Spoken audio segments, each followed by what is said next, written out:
David, I have a question that you're going to really like. Okay, go ahead. How many steps are there in the annual budget process? I don't think there is an annual budget process anymore, Todd, but there are multiple steps in the annual budget process. Which version of it do you have in mind?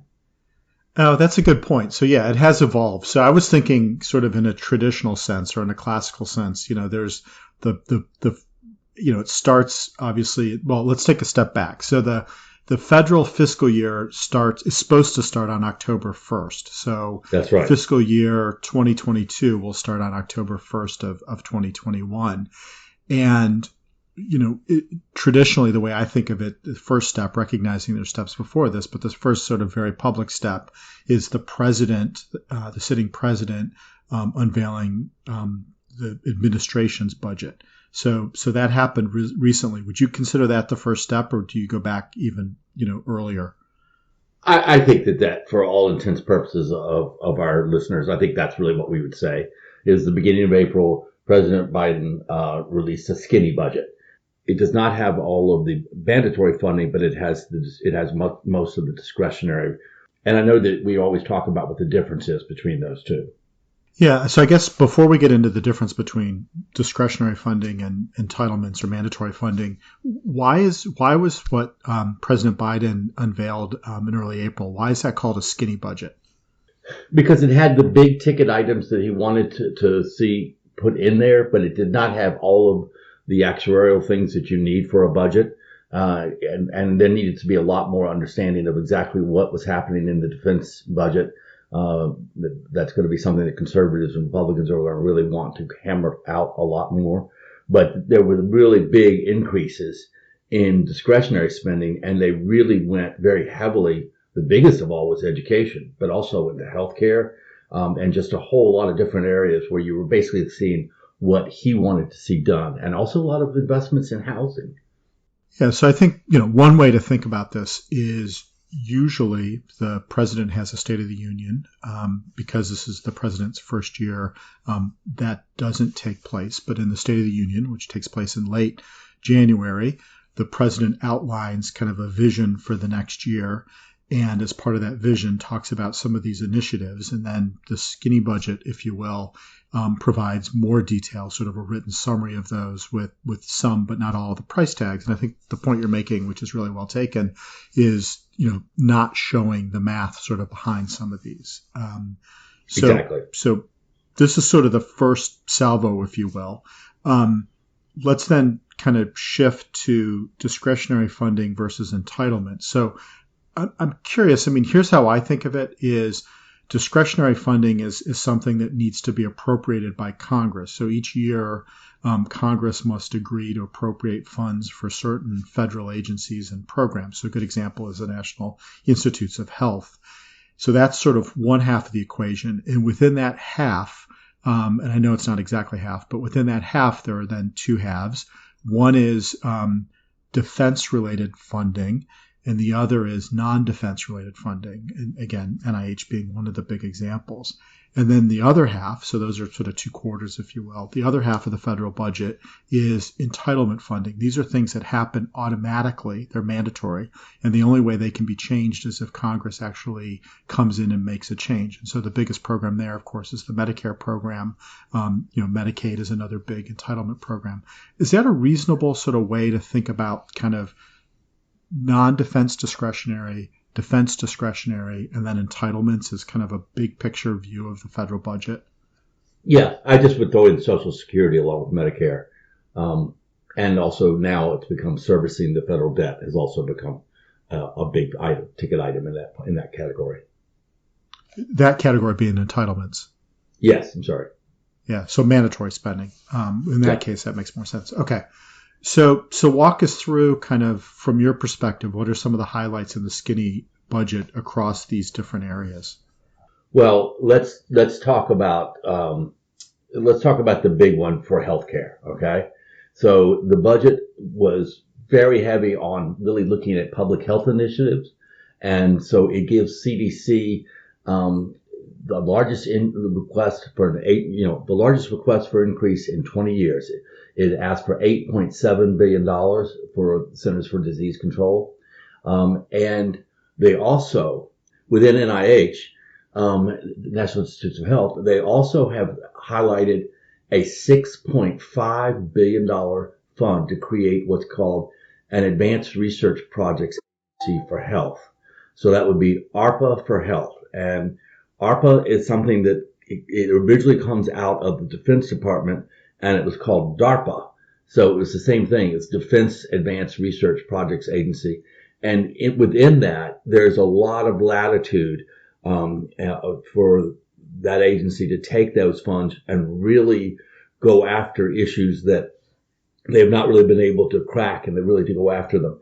I mean, a lot of people say that DARPA really provided us with the internet some years ago, but and I'm sure you can think of others as well. But so this is a very big deal, the Advanced Research Projects Agency for Health, and there's a lot of discussion about whether it should be inside of the National Institutes of Health or if it should be located elsewhere, and that's a kind of inside the Beltway, inside baseball for Washington. But for our people who are listening, that is a large pot of money designed to go after things like cancer, like diabetes, like Alzheimer's, and we want to make sure that that's also like kidney disease.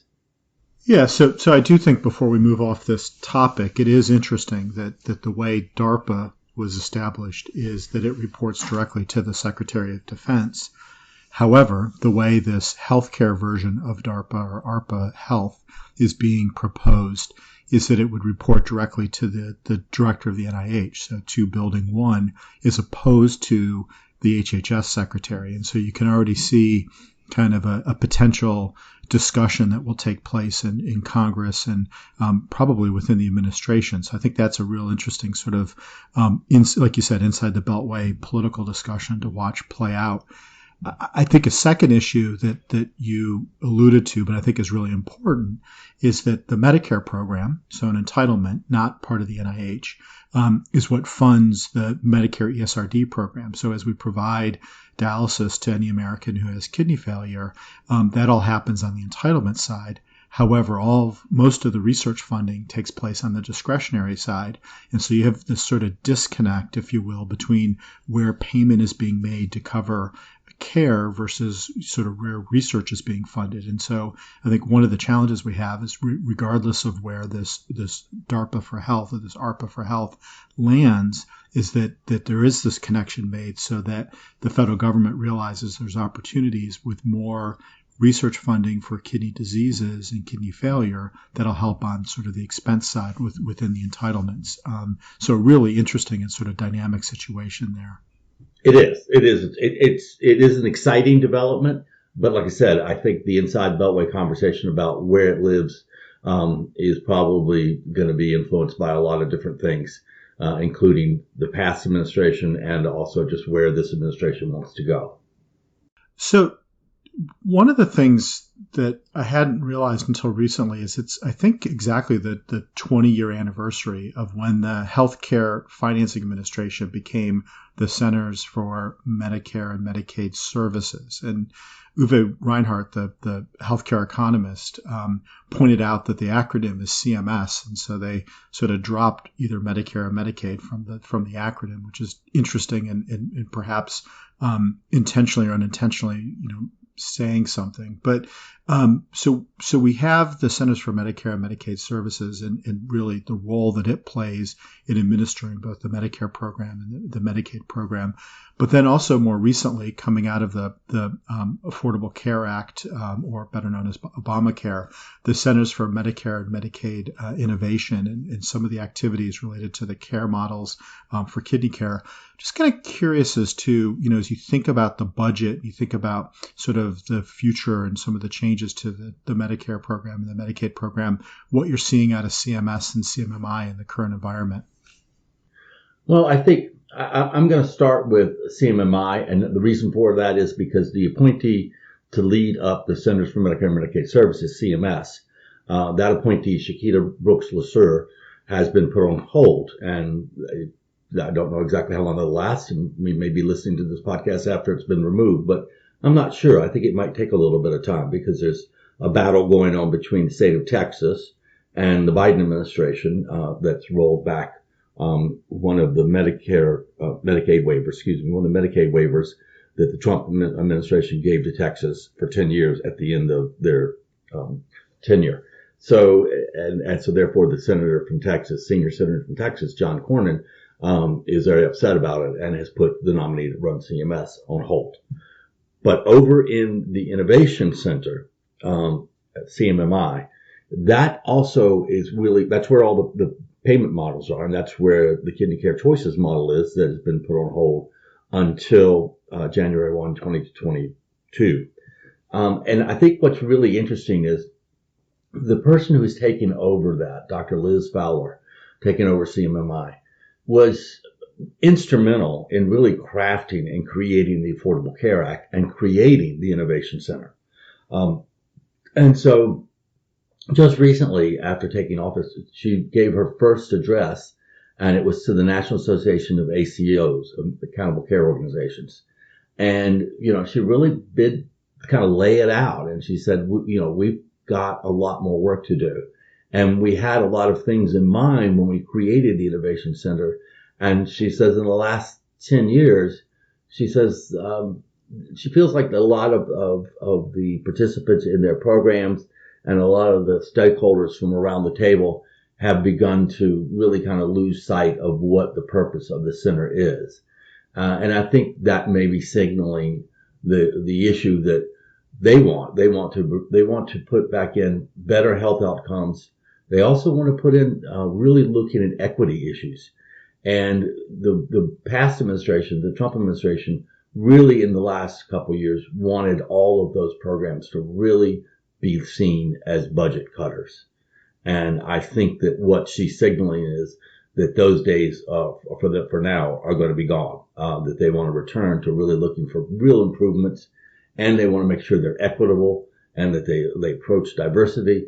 And I think there's going to be a very meaningful change there, particularly could be some good changes for the KCC model, which I think got a little bit heavy-handed in cost cutting near the end. And I think that's why a lot of people were just not prepared to be a part of it after all, and it got delayed.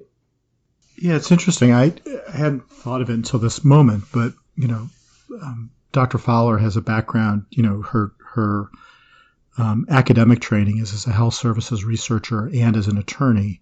And that's an interesting combination and relatively unique. And so I imagine she brings a very unique perspective to kind of both, as we've talked about before, one of the emphasis with the Biden administration's appointees has been individuals who really understand the Affordable Care Act. And of course, she was working for Senator Baucus, who, during the time of the Affordable Care Act, and, he played a key role. And I think obviously she did in terms of the crafting of the legislation. Give me a bold prediction. What do you think? What's going to happen with CMMI that no one's talking about? I'm hoping that the one bold prediction will be CMMI, either through its own regulatory process or by revisiting Congress, will begin to be allowed to really take in projected cost savings in other ways in the system, which it's not allowed to do at the moment. So therefore, the cost cutting side has really been on the backs of the program that it's meant for. And that would be a big deal, and particularly, like, for example, in kidneys. When you see all of the impacts of more transplants and more home dialysis with better results, you look at really big savings in other areas, including hospitalizations and so forth, which they cannot consider now, which means a lot of programs that would have considered to be, in violation of the cost neutrality of the program, would no longer really be hamstrung by that. That's my bold prediction, and that's what I got my fingers crossed for. Well, David, thanks. You're obviously excited about what's likely to happen over the next 6 to 9 months, and I think there's a lot of momentum, as you said, for some of these very progressive and hopefully beneficial programs coming to reality. So it'll be exciting to see sort of what happens, once Congress starts to really work on these issues. Indeed.